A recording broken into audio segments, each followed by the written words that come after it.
So again, a health update on cornerback Mike Hughes, 2018 first-round pick, who's expected to be the Vikings cornerback 1 in 2020 since the Vikings let go their two best cornerbacks, as well as Xavier Rhodes. Yeah. But Hughes had a lot of health questions coming into the offseason, still working back from that ACL he suffered in Week 6, 2018, as well as he finished 2019 on IR after suffering a broken vertebrae in his neck Week 17 against the Bears, which, why was he playing?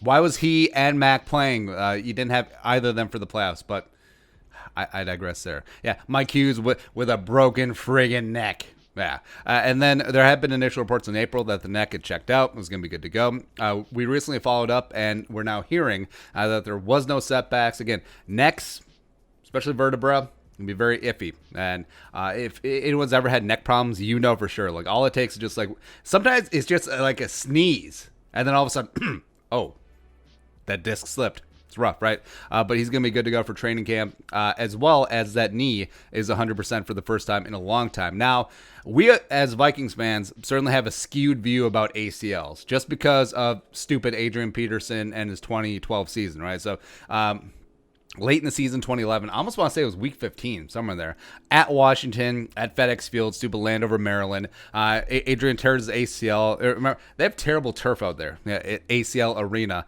and then comes back, short notice, league MVP, 2,000 yards from scrimmage in 2012. Everyone's like, oh, every ACL. That's what it is. Like, so when Derrick Rose tore his ACL, it's like, oh, no, you should be coming back. Same thing with Dalvin Cook. Blah, blah, blah.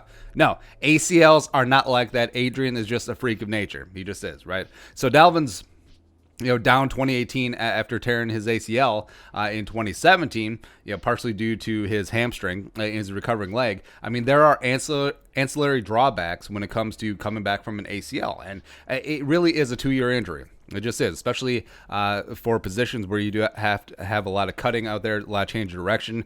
Cornerback is one of them. Running back is certainly another. And then everyone was discounting Dalvin 2018 because of the hamstring issues, but it's very common to have soft tissue injuries on that injured leg when you're coming back due to the body just trying to recalibrate itself and whatnot. So Mike Hughes last year, Yeah, Mike Hughes is certainly in that camp because he tore his ACL Week 6 of the 2018 season, and then he rehabs that all offseason, try to get back on the field, but no OTAs to speak of, no training camp except for some work off on the side, none of that. And then you sit out the first 2 games, and then you toss him back in Week 3. It's like, all right, here you go.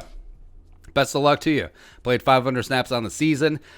Did not look like the same player that he was in 2018. All that promise when he was coming out of Central Florida just wasn't there, right? Was he rushed back?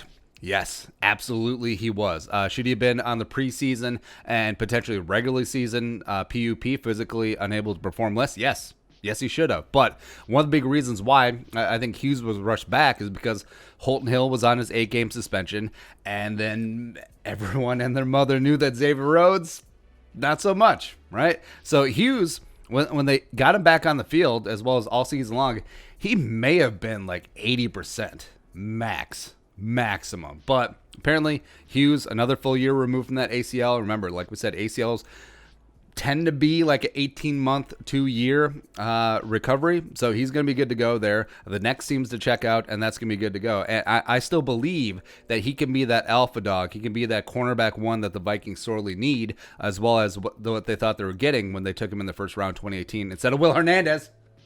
Yeah, but Hughes, I'm really bullish on Hughes. I think he can be that guy. I think he can take over that role as the cornerback 1. And then you have Holton Hill, then you have Hefe Gladney, then you have Cameron Dantzler. I mean, there's tons of talent there. There's just a lot of questions, a lot of things unproven. But if Mike Hughes comes into camp 100%, gets a full training camp, whatever the hell training camp's going to be this year, and then hits the ground running in 2020, I think he will be that dude. So that's the latest on Mike Hughes.